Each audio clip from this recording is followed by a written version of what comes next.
everyone. Welcome to another live stream on Shabbat podcast. Today I'm joined by Edward Dodge.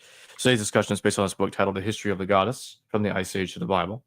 I have the link to purchase the book in the description below, and also a link to his website and to his Substack. With that being said, thank you for joining me once again, Edward. Hey, Jacob, it's great to be here, and thanks for having me. It's always a pleasure. Thank you. Thank you for joining me once again. So, let's recap for those that don't know anything about the topic we're discussing, and for people that have never heard of you, have seen your previous videos, or your book, or or for anyone that hasn't read your book, can you tell us about which goddess are you talking about? And then after that, my second part to that question is, who is L? All right, well, great. Hey, so so my book, History of the Goddess, is all about, it's rooted in the story of Asherah, who modern scholars are saying now was the wife of God. So she's a character in the Old Testament. She's a Canaanite goddess, and today's scholars don't really make a big deal about her character and her identity beyond just saying she was the wife of God. But when I heard that, I'm an amateur scholar here. I don't. This is not how I make my living. But when I heard about Asherah being the wife of God, I thought that was just a really remarkable statement. I'd grown up in church and I'd never heard of Asherah, much less heard of a wife of God. And so I was really quite intrigued by what that might mean and what that might mean theologically, because I couldn't really make sense of it theologically. But I have a lot to say on that now. But a couple of years ago, when I first discovered it, so I started digging in, and my first questions about Asherah was, now she's mentioned like 30 or 40 times in the Old Testament, mostly as an Asherah pole, which is like a totem pole, a carved wooden pole. We don't know exactly what they look like, but it was a totem pole of some sort that the Hebrew prophets, who were always railing against her, saying she was very bad, because this is part of the bad Canaanite stuff that the Hebrew prophets were trying to get rid of. Hebrew prophets like to chop down the Asherah pole, but the Asherah was very popular, so the people would put it right back up again. And they're fighting about this throughout the First Temple period. So we're talking about, historically, the First Temple that actually existed. King David took Jerusalem in roughly a year 1000 BC, 1004, 1006, something like that. Even if King David's not a historical person, we do know that the Israelites were there. We know that there was a first temple on the Temple Mount that was built, by Bible tradition around 970 something BC, and then destroyed by the Babylonians, and I believe it was 586, so a little shy of 400 years. And we know that happened because we have the Babylonian records of them destroying the temple. So that's called the First Temple period, those 400 years. And if you read the stories, the Israelites are mostly being very bad, according to the biblical writers. The Israelites are bad, bad, bad. And most of the kings of Israel, the northern kingdom of Israel and the southern kingdom of Judah, Jerusalem being in Judah, all the people and most of the kings are very bad, except for a handful of reformers that the biblical writers really like. Hezekiah, who's a real person, King Josiah, who is also probably a real person. But the Hebrew prophets who are in this time period go on and on and on in varying ways about how bad the Israelites are being and how bad the Canaanites are. And one of the things that they really dislike, aside from child sacrifice, which is a different conversation, but I think was real, and they were getting rid of it, is these goddesses, Asherah. There's actually two that are named, Asherah and Astarte. But I came to figure out that there's a third one there too, whose name is Anat, who's like Kali behind me, the death goddess. So this is a mother, maiden, and death triple goddess, which is a repeating motif. We see it over and over again, including in modern Hinduism. So Asherah and Astarte are the two that are named. Asherah is the mother goddess, and she is the wife of El. And then Astarte is the maiden. She's like Ishtar or Aphrodite. She's the love goddess, the goddess of love and war. She's the most beloved one. She's the most popular one. She's Venus. And she's called the Queen of Heaven. And so they mention the Queen of Heaven in the Old Testament. Jeremiah talks about the Queen of Heaven in a bad way. They say she's bad. They talk about how King Solomon worshipped Astarte, but that was bad, and that King Solomon only got tricked into doing it basically when he was an old man because he had so many wives, And so his wives lured him astray from pure Yahweh worship. But the historical reality is probably that King Solomon was just a pagan and he worshipped all these goddesses, and that later writers, centuries later, are doing a bit of propaganda spin to say, trying to like take the rough edges off, so to speak, say, oh, King Solomon only did it at the end of his life. When really, if you read the story closely and carefully, you can see that he was doing it all along. So who are these goddesses? And what's the bigger picture? The other part of the story is that the God of the Bible, the Israelites in this time period they're not monotheists. They're not monotheists at all. I don't even think they have a conception of monotheism. They are totally pagans. And the archaeology has completely confirmed this. Modern day Jewish scholars do not have a problem with it. If you go to Israel and talk to the scholars there and the Israel Museum, they don't really have a problem with the idea that the first temple was mostly pagan and just a little bit not pagan. Whereas Christians kind of take issue with this. They don't like that idea very much at all. But Jewish scholars don't have a problem with it. So it's really not a controversial argument at this point among the scholars that an entire pantheon of gods was being worshipped and that these goddesses were very important. And then also that the God of the Bible is actually two separate gods that have been merged together. So El and Yahweh. So this is why you have two names of God in the Bible. Elohim, it's God and the Lord in English. God translates to Elohim or sometimes just El in the Hebrew, while the Lord translates back to Yahweh or the YHWH. I'm going to just go ahead and call it Yahweh. People get different thoughts about how to pronounce the word. I'm just going to say Yahweh, but it's the YHWH. And so these two gods, who eventually become the singular monotheistic God of Judaism, Christianity, and Islam, my position is were completely separate for the entire First Temple period. They were two separate gods. Yahweh was just another god in the pantheon, and that his cult, his followers, the followers of Yahweh were reformers. They were like it's like a reformation, and they want to change cultural practices, and they want to overthrow the existing king of the gods, which was Baal. Baal is also mentioned many, many times. Baal. He's mentioned many times in this part of the Bible. The Book of Kings we're really mainly talking about here. Baal was the main god that the Canaanites were worshiping, and so the Hebrew prophets were multiple times over multiple centuries, because it plays out over 400 years. And multiple times they're sacking Baal temples and burning down Baal temples and trying to get rid of Baal and install Yahweh in his place. And this is why Baal and Yahweh have very similar. They're both storm gods. They're both thunder gods. They have very similar. They have a lot of the same appellations and honorifics that are applied to them, because Yahweh is the young usurper god trying to overthrow the older god. The incumbent king of the gods, if you will, was Baal, and this reform cult is trying to overthrow him.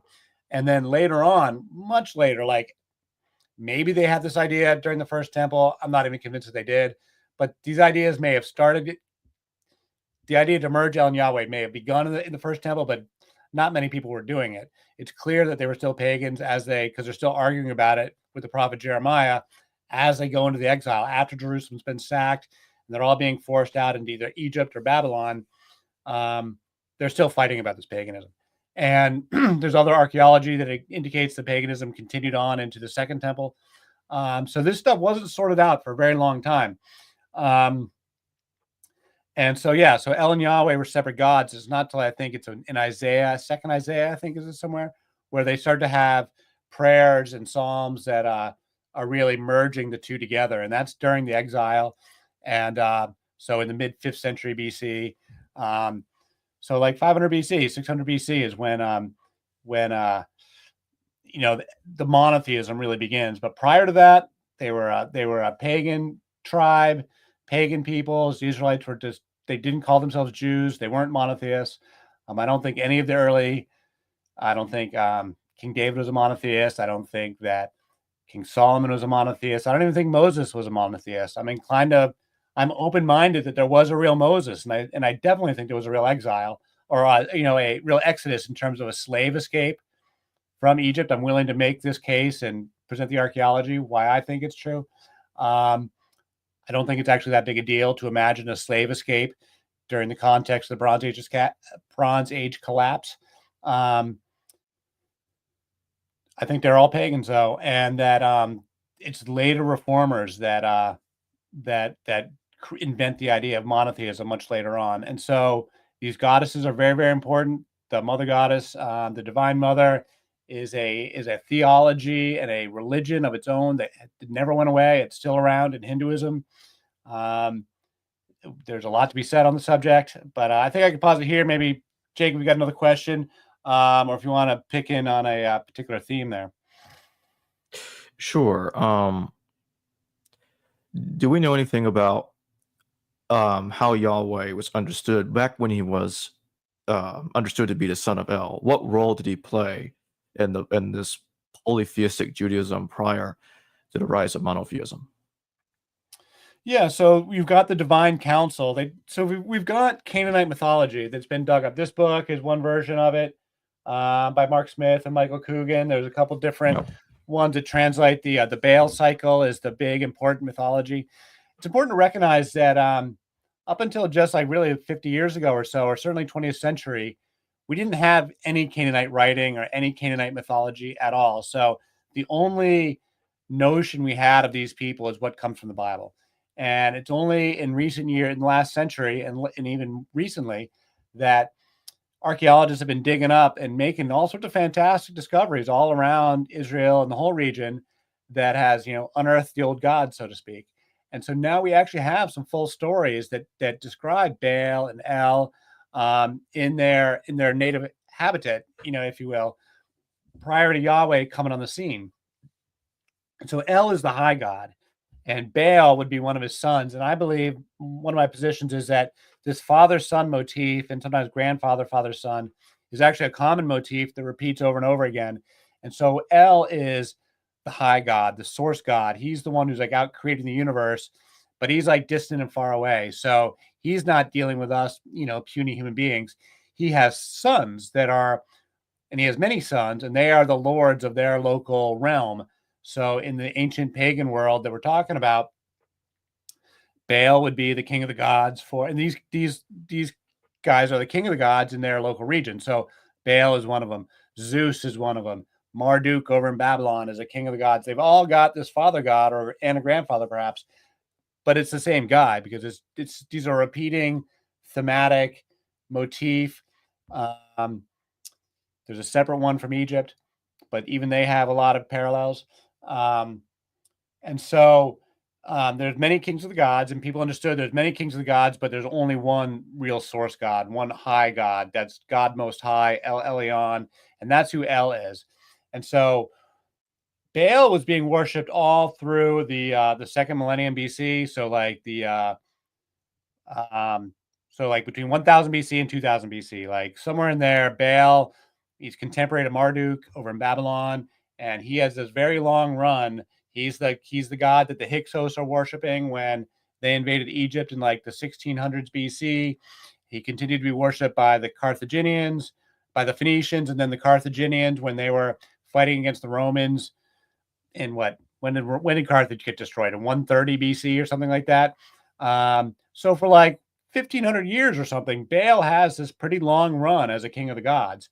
Yahweh, I believe, comes along as his origins are murky in the Bronze Age, late Bronze Age, but he is a tribal god of some sort. And if you just follow the story, he's the god that the Israelites who escaped from slavery in Egypt and come to the land of Canaan, they're following The destruction of Carthage was about 146 BCE. Just want to put that in. Yeah, so they were worshiping Baal. They were Baal worshippers. Hannibal, the famous general who attacked Rome, he's named for Baal, Hannibal.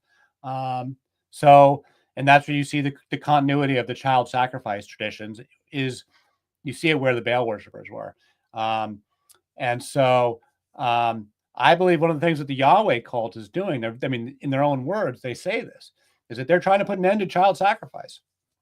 And the Greeks and the Romans write about the Carthaginian child sacrifice describe in very similar terms as the biblical writers do. And they have the same level of contempt and disgust for the practice, and they also reject it the same way the Hebrew prophets rejected it. So I do think that this is a real cultural reform of their era, that you've got one group of people that's been doing this child sacrifice for centuries, and they believe that that's the thing you do. And you got another group coming along and saying they're reformers, and they're saying, stop doing that. And they have an argument. They have a dispute. Like we fight over racism and slavery today. These disputes play out over centuries, not just one generation, but centuries. And so I believe they are fighting about child sacrifice for the entire First Temple period. And that's one of the things that is driving the Yahweh cult, is that they want to put an end to that practice. They also want to put these goddesses out of business too. And their cults, the priestesses who are named the Kadesha, that's the Hebrew word for the priestesses in the Bible. It gets translated as temple prostitutes. I, for one, do believe that there was sexual stuff going on, because that's part of these mother goddess traditions. They celebrate women's sexuality as a source of life. They celebrate all the material pleasures of the world. So they want to put an end to those practices. And one thing about these old Bronze Age goddesses is that they're not submissive to the men. They're not submissive to the male gods. So Astarte, who's the second one I mentioned, she is a cognate of Ishtar in Babylon, and also Inanna of the earlier Sumerians, and then later Venus in the Roman times, and then more Durga in modern day India. She continues on as Durga. She is explicitly not submissive. She is not submissive to her husband, if she even has one. She's not submissive to her father. She is obstinate. She is sexually free. She's a warrior goddess. She'll just as soon kill you. So if you are, part of my thesis is that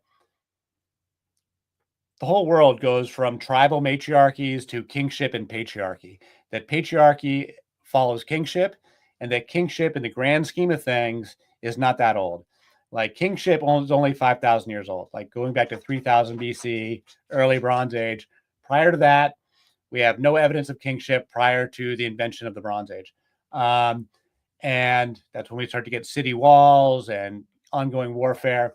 And this is when I believe, and I have scholarship to support this, that these newfound warriors start to impose themselves as a new ruling class on top of tribal, indigenous peasant communities that have already been there for a long time, for thousands of years, in very large settlements all over Mesopotamia. The city of Jericho is very old. People have been living in these places for thousands of years without kings, and just living however it is that they lived as indigenous democracies, or however it is that they manage their affairs. But there's no evidence of like warfare or city walls or slavery. That stuff comes along later. And so my argument is that these powerful goddesses, these not submissive goddesses, are a product of these older tribal matriarchies. And as the entire society, of which the Bible is telling a version of this story, because they go from the 12 tribes to the kings, the Israelites do this themselves. They transition from tribal peoples that have independent women to patriarchal kingship people. And in part of that process, they elect to eliminate these goddesses altogether. The Greeks do a similar thing, because their mythology is contemporary to this, and they're going through a similar cultural shift at the same time period in the early Iron Age. Those centuries between 1000 BC and 500 BC is a big transition time as kingship gets established in these communities. And so the Greeks reorder the goddesses to make them less powerful and make them all submit to Zeus, basically, long story short. But the Israelites take it a step farther. They eliminate the goddesses altogether. And they eliminate the concept of goddess. Like there's not even a word for goddess in the Hebrew language. It's just Elohim, just God. And that is all encompassing of male and female gods. So they don't even have a concept of the divine feminine in the Hebrew language. So that is like a huge cultural leap, because these goddesses were very important culturally. They're not just like, these aren't just cardboard cutouts. They represent very real things in people's lives. And specifically, they represent the material world and the cycle of life, nature, Mother Earth, but so much more than that, but also the products of nature. So all the food, the grapes, the wine, the grain, which gives us bread and beer. So all the alcohol, the plant drugs, the sex, the music, the dance, the feasting, all this stuff, these are all goddess traditions. And if you go back and look at those festivals, the most popular festivals from the ancient world, whether it's Greece or Mesopotamia or all over the place, yes, they have gods and they celebrate the male gods too, but the really popular ones are goddess festivals. Demeter in Greece was at the heart of the Eleusinian mysteries and some of the most important festivals there. And so all these, because when you're having all the feasting and the dancing, those are all products of these mother goddesses. And so we've kind of lost touch with that in the modern world, or in our, world of monotheism. Hold on, I got to deal with my dogs. Ow, ow, ow, ow, ow. Sorry about that. No problem. Yeah, so like the sexual stuff and the temple prostitution, the ritual sex, I totally believe it's real. That it was a staple of these ancient cultures, like definitely Mesopotamia. There's plenty of evidence for it there. Herodotus talks about it. A lot of modern scholars like to think Herodotus is a liar. I don't think he's lying. He may be presenting stories that are secondhand, that he's, might not have all the details right, but the temple prostitution, I think, in varying degrees totally existed, and it makes sense in a matriarchal world where you track your family lines through the mothers and not through the fathers, and there's just no slut shaming, because that's one of the key differences between patriarchy and matriarchy, is that tracking your family lines to the father versus tracking your family lines to the mother. When you track your family lines to the father, which is what we do today, it's very important to control the women's sex lives. It becomes very important that women remain virgins before they're married. It becomes very important that your wives remain monogamous to their husbands, even if the husbands aren't monogamous at all, because you're controlling for paternity. And there's a very important theme in the Old Testament. This is why you've got extended lineages of paternal, patriarchal lineages that are taken all the way back to Adam. That's like a repeating theme in the Old Testament, because they're trying to establish the importance of paternity, period. Because that in and of itself was a cultural shift. That a lot of the people weren't doing that. And so when you see all the Hebrew prophets railing against the Canaanite people, the book of Hosea is a perfect example of this. The quintessential example of it is Hosea, but also Ezekiel does quite a bit of this, where they just page after page after page of criticizing the sexual behavior of the Canaanite women. And I remember thinking to myself, even as a kid in church, being like, wow, what were these people getting up to? It doesn't really make sense. Like the entire society is like totally depraved. Like it doesn't really make sense when you talk about an entire society being depraved. But then when you compare it to modern day indigenous people and the interactions between missionaries and settlers, whether in North America or the South Pacific, where you also saw women having, unconstrained sex lives, not to say they didn't have sexual ethics of their own. I'm sure they did. But compared to the Christians that were meeting them for the first time, these women seemed completely sexually free. And then you start to see a parallel. What's the parallel? Maternal bloodlines in both cases. If you've got matriarchies, the women can be much more sexually free. And so that makes sense when you understand, when you want to try and figure out what are the Hebrew prophets upset about and why, what are they trying to change? This makes sense in terms of something they're going to be fighting about for like 500 years. That there you got a small group of people saying the default of most of society was this matriarchal stuff, and the women are running around non-submissive. But if you're trying to bring the women to heel, and you want to control them, and you're trying to get them under control, well, you got to take away the various things that give them, even spiritually, give them empowerment. So this is exactly what Hosea is doing with his wife Gomer in the book of Hosea. She is a what do they call her? A woman of promiscuity, or a woman of adultery or something. She's either one of these priestesses, or she's symbolic of a Canaanite every woman. The story reads the same either way. Hosea says very explicitly, I'm going to shut down your festivals. I'm going to shut down your traditions. I'm not going to let you run around with other lovers and take my money and take their money. You got to come live with me and just be me alone. And it's pointed, it's noticeable that Gomer is her name, that she never speaks. You never hear what she has to say. You only hear what Hosea says, and you never hear her response. You don't find out what happened either, whether Gomer actually stuck around or if Gomer told him to piss off and left. that the story of Homer and of Hosea and his wife is unresolved, but it's very clear that she's one of these goddess worshippers and that he's shutting her down. The book of Hosea is meant to be some of the oldest actual writing, because for the first parts of the Old Testament, they're still illiterate, and they don't become illiterate people with the Hebrew language until around 900 BC. And then as you go forward from there, the evidence gets better because we have more writing. And Hosea is living at the end of Israel.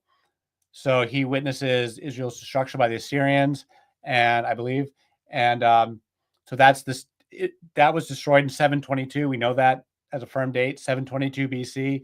And so Hosea was living prior to that. So say from 750 to 720, that's when he's making these arguments. And scholars believe that that's one of the oldest legitimate passages of the Bible. That's like the entire book was like actually written back then, and is not just like bits of poetry stitched together, but like actually like that was a real guy. Hosea was a real guy, and he actually wrote this stuff down, and it was actually relatively well preserved. And so you can put this on the timeline, call it 750 BC for the sake of discussion, that they are actively fighting about these family matters and these sexual matters and what represents normative sexual behavior, because I do not believe that they're simply all bad. I think they just have a different type of society and with a different set of rules. And when you understand the options of family structures, that these are competing narratives for family structures, I think it makes a lot of sense. And then you can track that back through Mesopotamia, that they were actually fighting about this stuff for like more than 1,000 years, these family stuff. So, yeah, I think that's what the Yahweh cult is this reform cult. And they,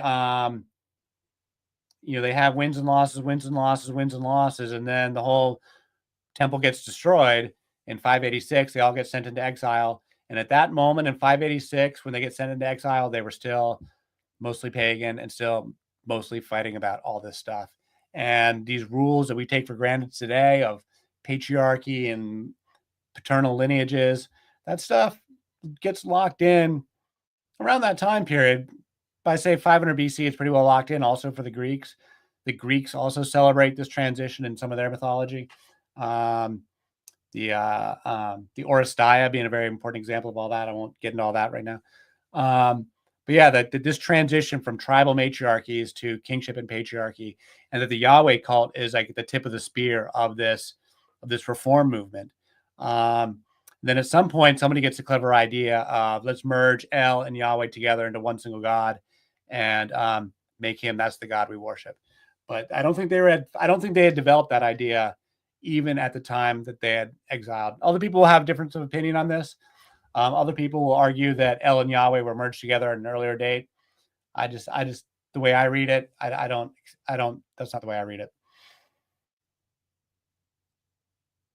Where exactly are we told that Yahweh and El are two separate gods in the text? Well, El is clearly his own god. I mean, El continued to be worshipped by the Phoenicians, by the Carthaginians. So El is clearly his own god, even in.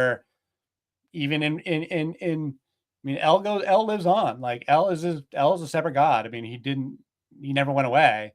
It's just that within this one cult, this one group, this one cultural group, they decided to merge them together. But everybody else was still worshiping El as his own thing. The Greeks call him Kronos. Like the Greeks are very explicit. El is Kronos when they're talking about the Phoenicians, because all these people are interacting, right? The Phoenicians are up in Lebanon. They're like some of the most important people of that era. They were the first people to dominate the Mediterranean prior to the Greeks, prior to the Romans. So they were big rivals of the Greeks and Romans. And we have plenty of literature from the Greek and Roman perspective talking about the Phoenicians. We don't have really Phoenician writings of their own, unfortunately. From my understanding, everything they did was on parchment, and none of it survived because they're the ones who invented these phonetic alphabets that both the Greeks and the Hebrews copied. The Greeks and Hebrews both say that they copied it from the Phoenicians. So the Phoenicians were literate people, but their writing didn't survive. So all we really know about them is what their enemies were saying about them. But even that gives us a certain amount of details. And the Greeks are very clear. El is Kronos, and he's the father god.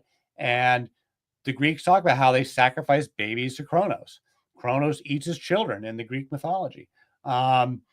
And so, yeah, I think I think those child sacrifices, it's in the Baal cult, but the sacrifice was actually made to El. And so I think that's part of the reform, is that they're trying to recapture El. And sort of, also, if you read the Canaanite stories about El, he is a bit of a buffoon sometimes. Like he gets in one of the stories, he gets wicked drunk and like urinates and defecates on himself and has to be helped to bed. And he's given a hangover cure by Astarte and Anat, which, believe it or not, they call it the hair of the dog, which is an expression that survives to this day, which I thought was remarkable. Yes, they give him this hangover cure called hair of the dog. So I think there's a lot that's disreputable about El by the time you get into this reform movement. And so I hypothesize that they're also trying to rescue El, and they want to reboot El, so to speak, and give El a makeover and make him more respectable, because the high god was, had become somewhat disreputable, and that the child sacrifice especially was disreputable. But El and Yahweh are definitely, and then the fact that we have two names of God in the Bible, and when you read the biblical text, and in your mind, every time it says God, you read it as El. And every time you see the Lord and you read it as Yahweh and think of it in terms of two separate gods, you can actually really start to pry it apart. And now some of the stuff, the book is written by Yahwehs, and they're taking old texts, stitching them together and doing some editorializing. And sometimes they interject Yahweh back into older stories, especially the stuff about Abraham. Abraham wouldn't have known Yahweh. And historical Abraham wouldn't have known Yahweh. He would have come along much later. The original Abraham, the original Israel, when Jacob gets the name Israel, they're followers of El. That's what the name Israel is named for El. Israel, wrestles with El, or however you want to translate it. But it's clearly about El. It's not about Yahweh. It's not Israel. It's Israel. And so you can really see it. Once you see it and you start reading the text with this understanding that they're two separate gods, it really illuminates, at least for me, how I read the text and what I get out of them and how I interpret these stories. But yeah, because there's so many stories that are just about, there's so many texts, especially the older ones, where it's just talking about El or Elohim or El Shaddai or El Elyon. And it helps to use, I use BibleHub.com. I'm not a Hebrew scholar, but you can use the computers. That's the glory of 21st century digital scholarship, is that BibleHub.com or other similar tools will give you Hebrew translations word for word. And so you can word search by Hebrew words, and you can get the translations and see where the same word shows up in other parts of the text, and you can do word searches and such. And if you're interested in prizing stuff apart, and you're not you don't read Hebrew, it's really, really handy. And I can't recommend BibleHub.com enough. It's like a free tool for everybody. Multiple, 6 separate translations in English side by side, so you can compare English translations and then the Hebrew and the commentary in the Greek too, I guess, for the New Testament. Really fabulous. And so when you start digging in and doing the word searches for El or for Asherah or for the Kadesha, and you see where they show up and how these words get translated, because sometimes words get translated in different ways, inconsistently. You can prize it apart. Scholars who are far more sophisticated than I am, who've done a much more thorough jobs of picking these things apart, have really figured out a lot of it.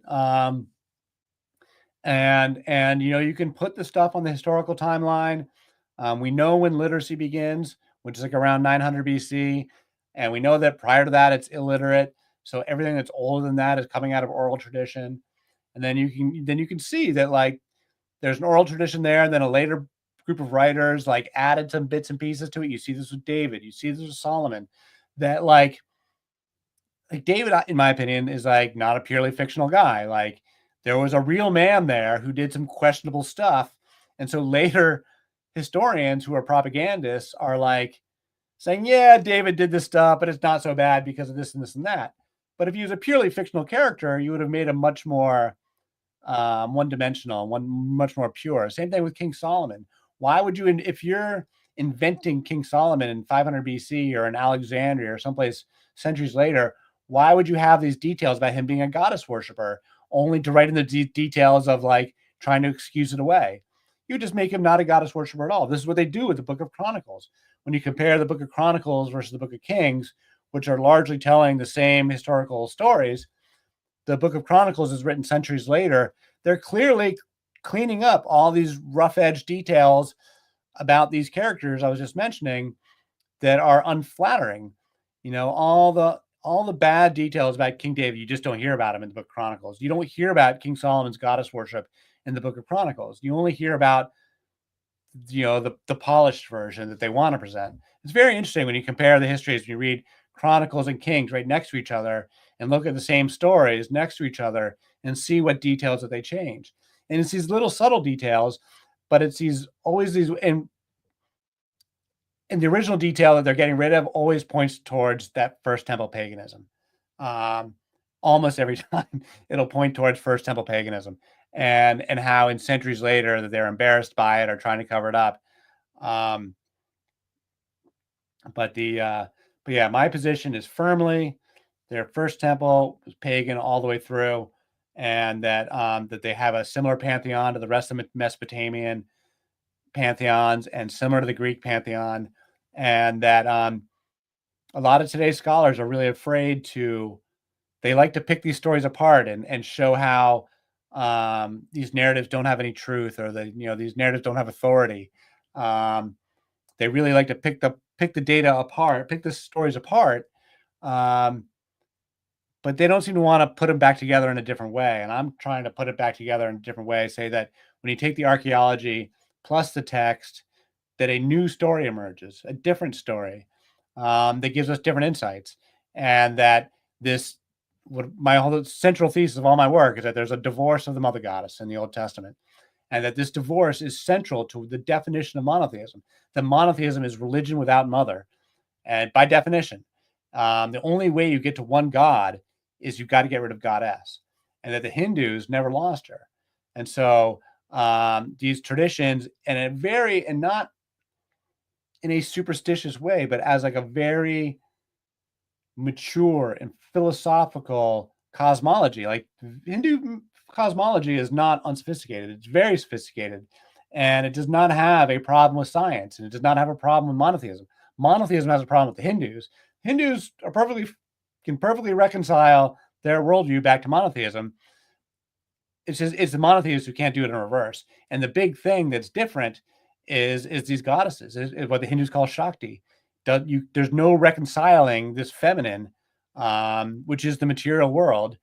You can't reconcile that back to monotheism, because monotheism very explicitly got rid of it, and that's what this divorce is.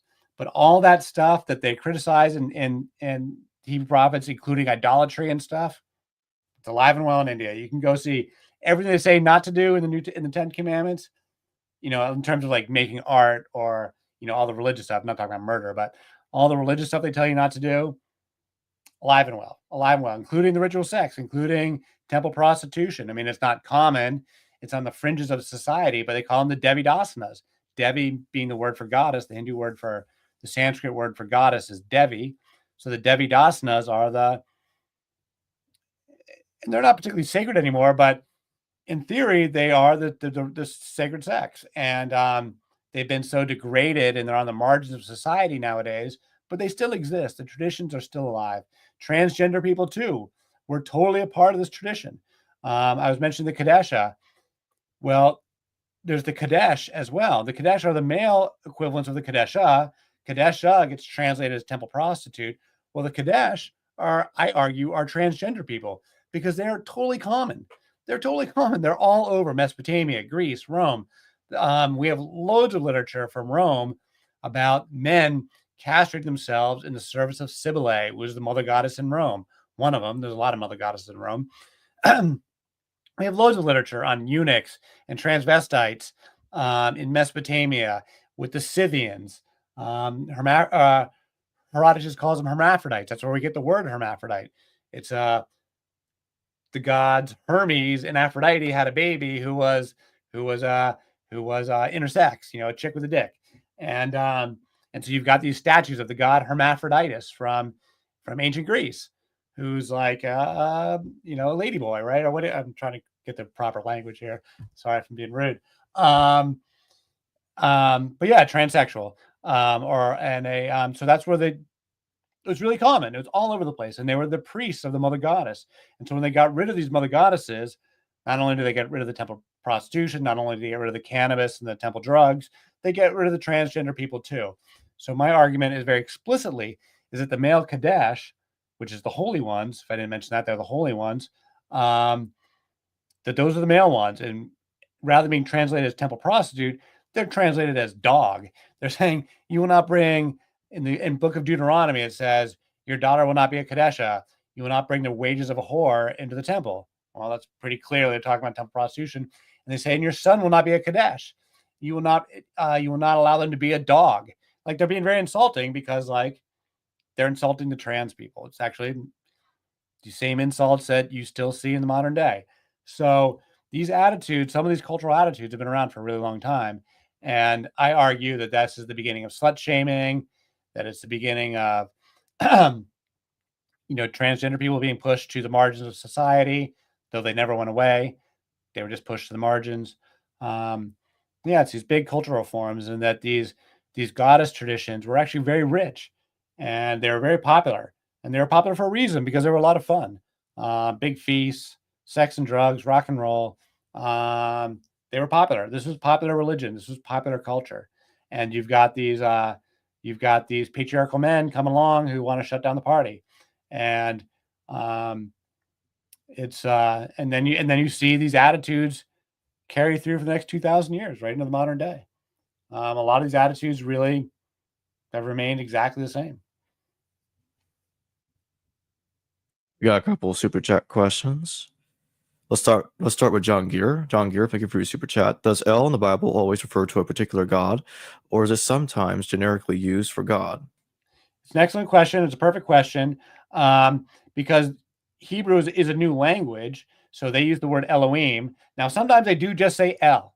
There's a whole bunch of, if you do word search for just El or El Shaddai, which is one of his titles, it means El Most High. There's a couple other ones, El Elyon. You can do word searches for just plain El. Moses calls out to just El more than one occasion, so you will find references to just El. But his question is about Elohim, which is the Hebrew word, which just means God, which is a generic word for God, like with a lowercase g, same as we use it today. You've got uppercase G, God, and lowercase generic gods in general. So the word Elohim, the Hebrews use it in both ways. And so sometimes we're referring to the high God, like capital Elohim, if you will. And although I don't think they use caps, and lowercase Elohim, generic gods. It's an excellent question, and it's a legitimate question, but it's part of their theological. My argument is that it's part of the Hebrews' theological project to, as they're moving towards monotheism, to there's no feminine version of the word Elohim. It's just the male version, or just a unisex version, if you will. So they don't distinguish between goddesses. And certainly by the time we get the text that we read today, they have become monotheists, right? So the final authors are writing the stuff in the context of crafting it towards monotheism. And so they are using the word in a monotheistic way. But, you've got 500 years of writing or more between 900 BC and, when we presumably get the Septuagint. I'm persuaded that the Torah was still being worked on in Alexandria, like in the 300s BC, the 200s BC. So I am persuaded that the final drafts are taking place in Alexandria, and that by that time, they've got a pretty sophisticated understanding of what they're trying to accomplish. But that's 500-600 years, and so you've got a lot of different stories written at different time periods that are stitched together by different writers, obviously, and so different cultural contexts to different stories. And so you got to really be got to take each story in its own in a vacuum, to get to the bottom of it. right, let's go to the next one. Swords to Plowshares. Thank you for your super chat. The names in First Enoch are all El, Raphael, Uriel, Gabriel, Azazel, etc. None are Yah. Could this suggest an earlier date of First Enoch prior to Yah? I haven't really studied Enoch. It's not really been part of my my focus. So I don't really have. I know Enoch's very popular with some people, so I don't really want to get hesitate to get in any of that. Because I don't know the context of Enoch when it might have come from. But I do think I will say this much: the northern kingdom of Israel wasn't really worshiping Yahweh too much. All the kings, the northern kingdom of Israel, all the kings were pagan. So you have a Yahweh cult in Israel. I mean, Hosea is in Israel. You get Jehu, who kills what's her name? Kills Ahab and the woman. You know what I'm talking about. The queen, Jezebel. That's King Jehu, who murders Jezebel and her family, and he becomes new king. His name is Yahweh king, but he was also very clearly a pagan Hebrew, pagan Israelite, because biblical writers are very critical of him. So every king in the northern kingdom of Israel is a pagan, and a lot of them, I think, would not even have been members of the Yahweh cult. They would have been Baal worshipers. They clearly were Baal worshipers. And so you've got these rival cults. And so for the Baal worshipers, they're going to be writing psalms to El and praising El here and there. And there would have been no mention of Yahweh at all. So there are a handful of texts. They talk about the documentary hypothesis and the J text and the E text. The J text being Yahweh text and E text being Elohim text. And they do say, now, there's a lot of different ways to slice and dice the documentary hypothesis, but as far as the e-text, that's like the smallest batch of text. And so texts that just say El all by himself, that don't talk about Yahweh in any capacity at all, even interjected later on, that's a very distinct group of texts. They're all mostly pretty old. And but they're there. But they are there. There are definitely texts that are written just to El, and because they were the Israelites, but not everybody worshipped Yahweh. Some of them were worshiping Baal.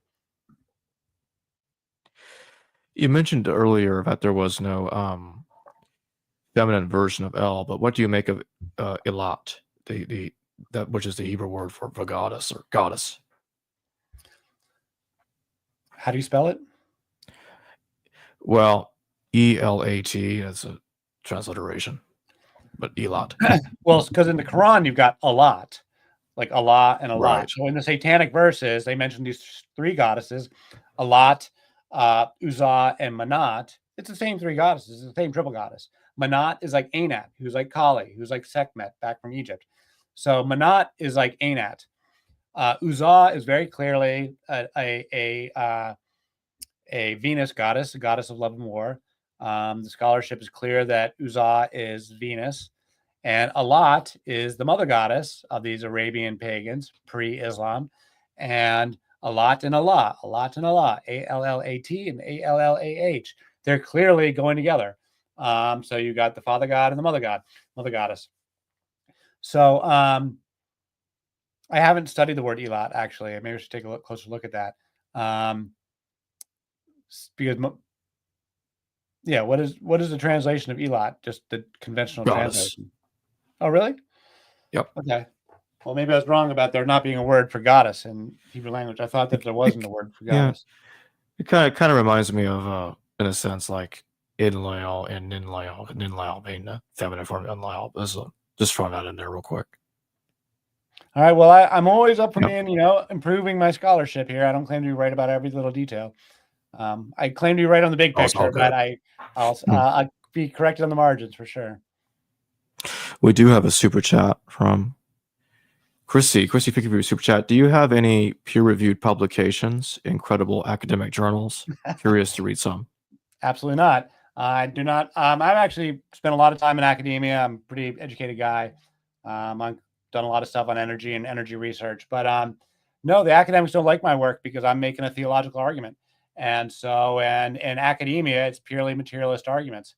And so the academics have generally been pretty hostile to my argument that the triple goddess in the Old Testament is the same triple goddess all the way through. They're hostile to the idea. They're hostile to the idea that Asherah is an Israeli mother goddess.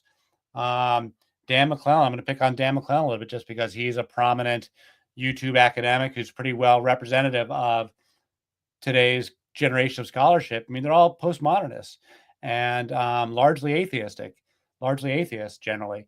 And so they don't want to hear theological arguments. They're making materialist arguments. And so the most they'll say about Asherah is that she's a goddess of weaving because she appears with a spindle here and there.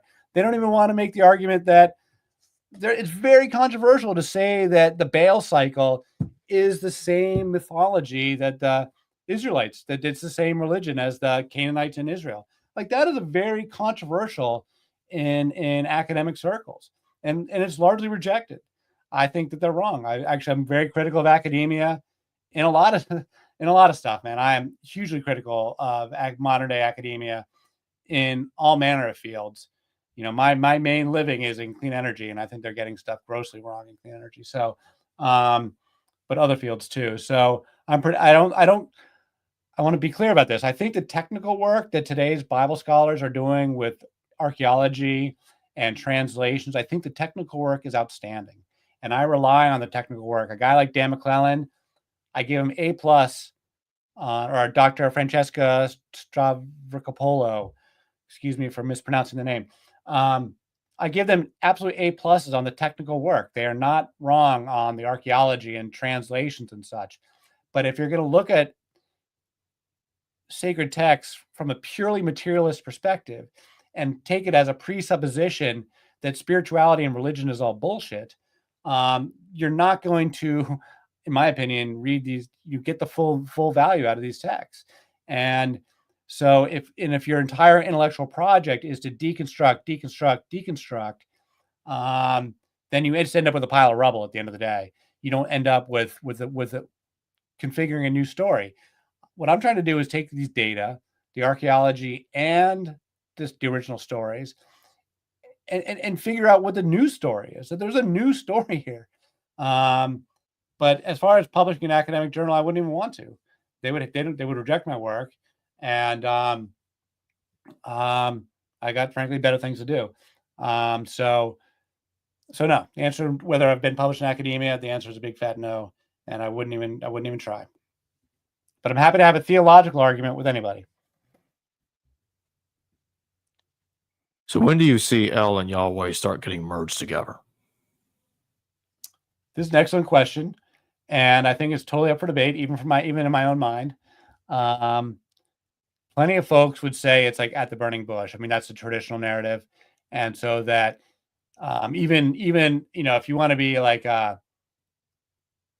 say a good Christian scholar who sees the archaeological evidence, sees the etymology, sees that these are originally two separate gods, you would say that they were merged when Moses introduces the name Yahweh at the burning bush. That would be a conservative reading of the evidence, and that they were monotheists all the way through the first temple, and that they're fighting about it. Personally, I'm not persuaded that that's true. I think the concept of them merging El and Yahweh may have happened in the first temple at some period for the hardcore Yahwists. But the hardcore Yahwists are like this tiny group of people. They're a subset of the broader society. So for the broader society, for the popular culture, I don't think they're merged at all. I don't think they're merged at all until the second temple. I think as far as the broader culture, I think they're totally separate. Now, this is my argument. Other people can present their arguments. But my position is that as far as the popular Israelite culture was concerned, the popular Judahite culture was concerned, separate gods all the way until the exile. And they get conceptually merged in exile. But the idea may have been kicking around longer than that for a small group of people. Can you talk about some of the Sumerian parallels to the Hebrew Bible? Well, the classic is the ark story, the flood and the ark, where we've got three distinct versions of this. You've got a Sumerian version, a Mesopotamian version, and the Epic of Gilgamesh, and then you get the biblical version, where they're effectively the same story with just the names changed. And even in the Noah's Ark story in the Bible, it's clearly two different versions of the story stitched together, because you've got 40 days of rain and 150 days of rain and a bunch of different details that are stitched together. So that's clearly like a cultural touchstone for these people, for the entire region, that somehow people believe that there was a flood at some point in the past that wiped everything out, and there was a time before the flood and a time after the flood, and that mythologists and propagandists and kings and such were trying to position themselves, saying we're so great that our lineage was from before the flood. And then but no one really knows when the flood was in a historical way. They just know that there was a flood. And actually, I think there might be some merit to that idea, that there was an epic destruction at some point in time, distant time, that was so epic that it was remembered as like just this mythology. But that is a very important one that links Sumerian, Mesopotamian, and the Bible. But I would make an even more important argument, which is about the waters and the waters of creation. One of my arguments is that the waters of creation is the source mother. This is exactly what the Hindus say today, that Shakti is the waters of the chaotic waters, and that all the goddesses in Hindu pantheon, but I would argue it's all goddesses everywhere, but this is Hindu religion, contemporary Hindu religion today, was to say that Shakti isn't so much of a goddess of her own. She is like the raw primordial energy, mass and energy. And so all the goddesses in Hinduism are all avatars of Shakti. And so you can take all the goddesses, they have fluid identities with one another because they're all sort of like sisters, and you can push them all back together into one super goddess called Shakti. So my argument is that this is actually a common idea. And so in the Mesopotamian cultures, they talked about the mother being the salt waters. And so in the oldest stories from Sumer, you get the mother goddess, the whole universe is born from this virgin mother who was all by herself. So she had to give birth to her own mates. And so she's the salt waters, and she gives birth. She's kind, and she gives birth. Her name is Namu, and she gives birth to An, Ki, and Enki. Now, Enki is the god of fresh waters. He was very popular. And then you've got An and Ki. An is the Heavenly Father, just like El. I argue that An simply becomes El. And Ki is the mother goddess. She's Mother Earth, Mother Nature, Gaia. And so as you go then 1,000 years later, 2,000 years later, and you get into the Mesopotamian literature, when they're bringing along Marduk, which is a new culture and a new reform of that time, and they're getting rid of the old gods and bringing in a new pantheon and a new king of the gods, which is going to be Marduk, and they're introducing Marduk in the Enuma Elish, which is their creation story. Well, now those salt waters have become bad, and they're named Tiamat. And so Marduk goes to war with Tiamat to cleave her in half and build a new world from her corpse. And that's a metaphor in my mind for wiping out the old religion that was there prior. Some new invaders came along, Chaldeans, I guess, or whoever it was. And they wiped out the old folks. And from the ashes of the old religion, they created a new religion. I believe that Hesiod's Theogony in Greece is talking about the exact same thing. That when the Greek Olympians go to war with the Titans, what they're actually talking about is that the Titans were the older gods, and the Greeks, who were the Hellenes, were a newer culture that came in after the Bronze Age collapse, and they imposed their will on the people that were already there and had a reform movement of their own and introduced their gods. But they didn't completely eliminate the Titans. The Titans still continued to be part of the Greek pantheon. So you get these three different versions of, and then you get to the Bible. So you've got the oldest one is Namu, a kind mother, salt goddess, saltwater mother goddess. The second generation is Tiamat. She has now been turned into, because now the men are asserting themselves, the goddesses are losing rank. Now Tiamat's become a threat. And so they go to war with Tiamat, and she's bad. Then you get to the third version of this story, which is the salt waters. Well, they don't say salt, but the waters of creation, Genesis 1. The Bible opens up in the beginning, or at the beginning, everyone translate it. God created the heaven and the earth, and then the Spirit of God, I'm going to mistranslate this because I don't have it memorized. God created the heaven and the earth, and then the Spirit of God, and the earth was formless and void, and darkness covered the deep, and the Spirit of God hovered over the waters. I think they got that right. So God creates the heaven and the earth, but then there's these waters, these deep waters, and the Spirit of God is hovering over the surface of the waters. They repeat the word surface twice: the surface of the deep and the surface of the waters. And the word deep is tehom. And scholars, again, proper Hebrew scholars, not me, I take their word for it. Proper scholars will say that tehom, the Hebrew tehom, is a cognate of the Mesopotamian Tiamat. That this is a downstream of the same word. And so God is hovering over the surface of the waters. It does not say that God created the waters. Many people will agree with me. Many proper Christians will agree with me. God emerged out of those waters. Just as Ra in Egypt, Ra, who's the creator god in Egypt, he emerges out of the waters. Just as Vishnu, the preserver, in Hindu mythology, modern Hinduism, he emerges out of Shakti, out of the waters. So you got these chaotic waters that the creator god then puts together, whether he is self-actualizes the way Ra does, or whether he's born of a virgin the way other traditions describe it. It's the same either way. You start with the waters, and then the creator god comes along and then forms the universe out of that chaos. This is a repeating motif. And so critical to my argument about the divorce of the mother in the Bible is that they mention the waters in Genesis 1, but they don't name the waters. They take her name away. They don't even give her an insulting name like Tiamat. They give her no name at all because by biblical tradition, excuse me for my cough, by biblical traditions, the power to name something is very, very important. Adam names all the animals, right, in the Garden of Eden.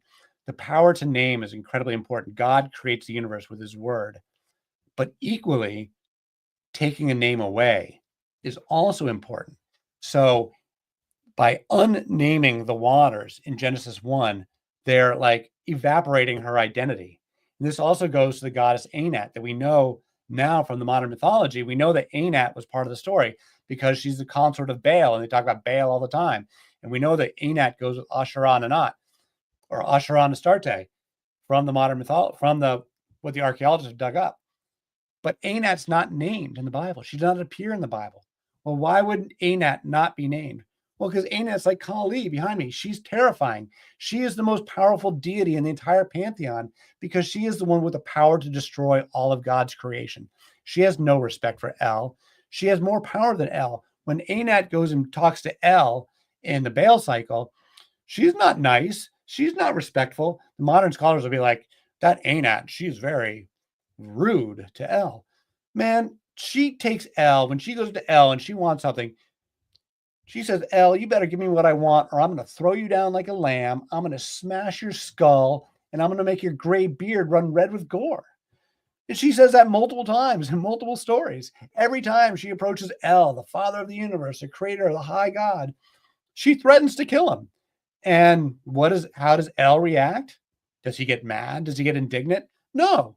He says, oh, my darling, my daughter, no one as terrible as you. What can I do for you today? And he gives her what she wants.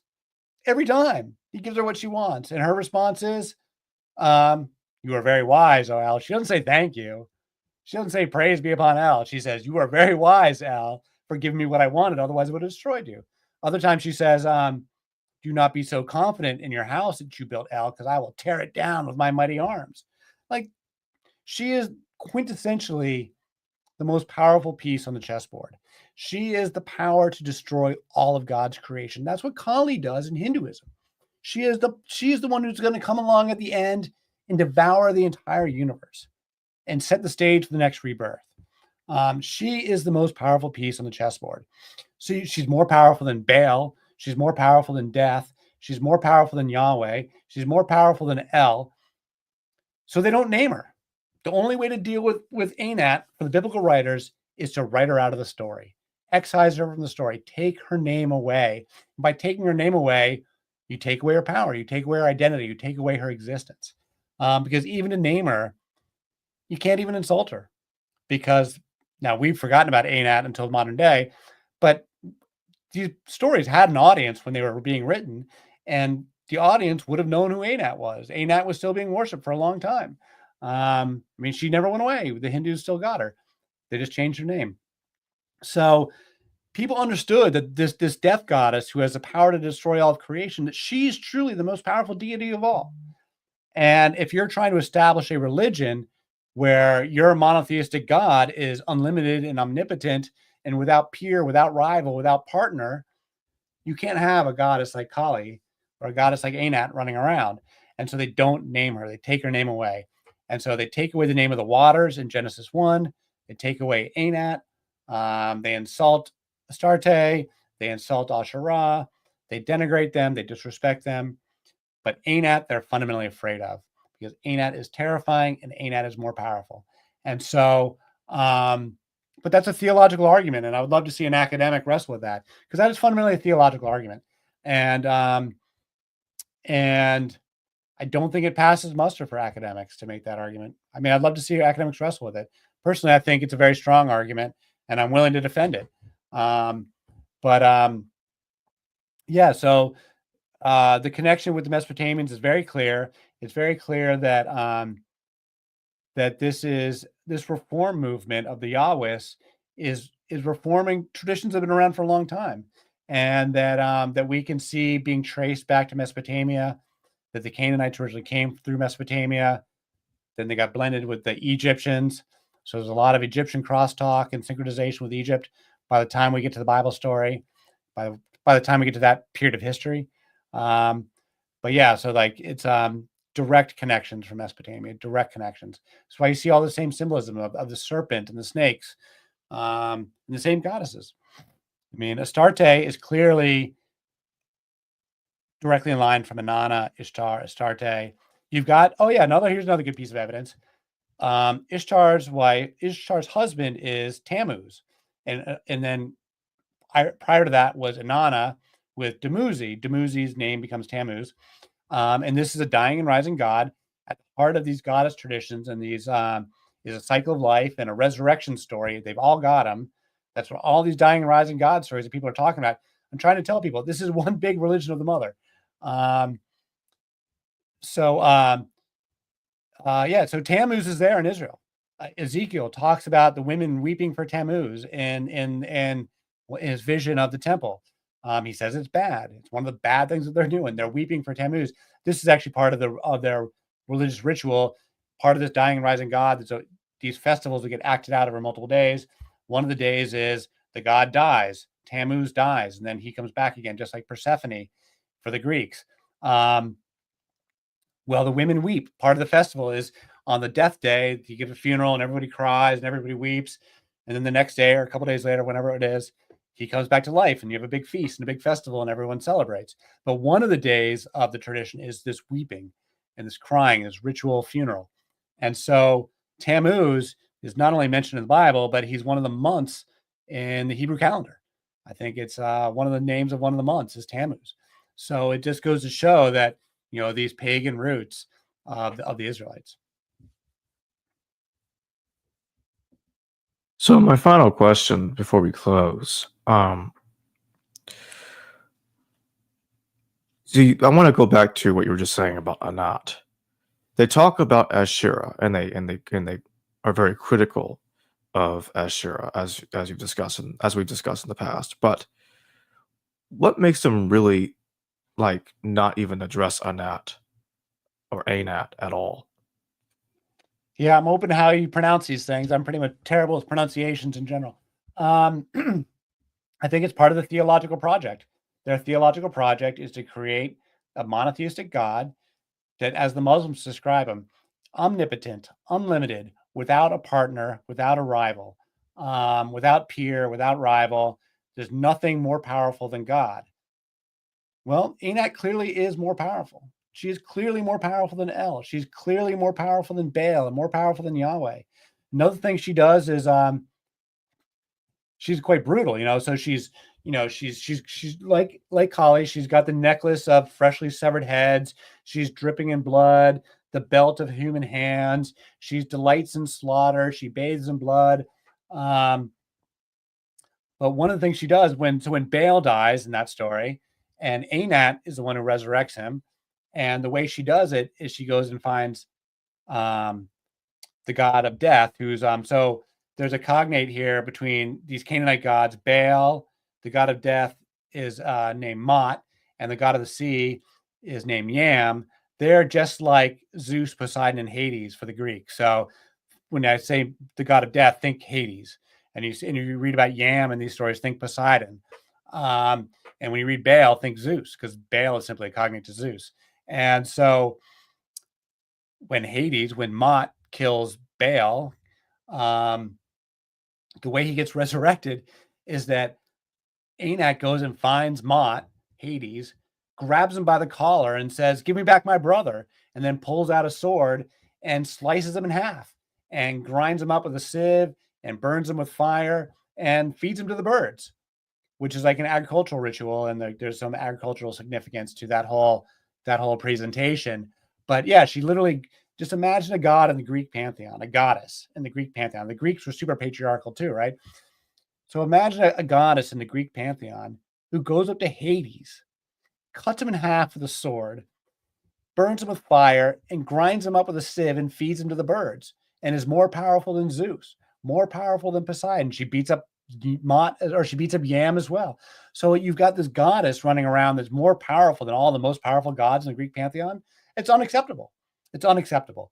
You have to change it. And by the way, for the Greeks, they didn't have Anat. They had Hecate, who's a little bit different. She serves as the death role in the triple goddess, and she's a little more genteel, not quite as terrifying as good old Kali there. So I think that just from the logic of their theology, you can't even name her. If you name her, then she's real.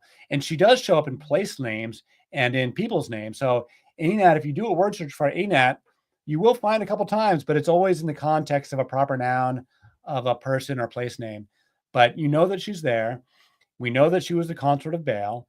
And so the fact that she's not named, I think, leaps off the page. Once you recognize that there's something missing here, and it's missing intentionally, I think it leaps off the page, and it begs further discussion, and it begs further scholarship. And it begs an important question. God says, "I'm a jealous God. You will have no other gods before me." Well, who, as a practical matter, who could upstage God? I mean, just think about it. Who, the creator of the universe, who could upstage him? Well, these goddesses could upstage him, because the Venus goddess, in this case, Astarte, was the most beloved one of all. She's the most popular one. She's the one everybody desires. And then Anat is truly a threatening rival, one who will literally pull out a sword and cut him in half. And so you just can't have them. You can't have them culturally. Can't have her theologically. She just can't even be in the story. You can't even mention her to get rid of her. You just can't even mention her at all. And I think there's really, really depth to that theological argument that's really worth, you could do an entire thesis on that data point alone. Well, thank you for joining me today, Edward Dodge. Thank you, Jacob. It's always a pleasure. Always appreciate you having me here. You're one of the few people that'll listen to me, so thank you. Hello viewers, thanks for watching this video from the History Valley YouTube channel. Please don't forget to subscribe and hit the notification bell. And if any of you wish to further support this channel, please consider checking out this channel's Patreon page and becoming a patron, and or donate through PayPal or through Super Chat during your live stream. Thank you.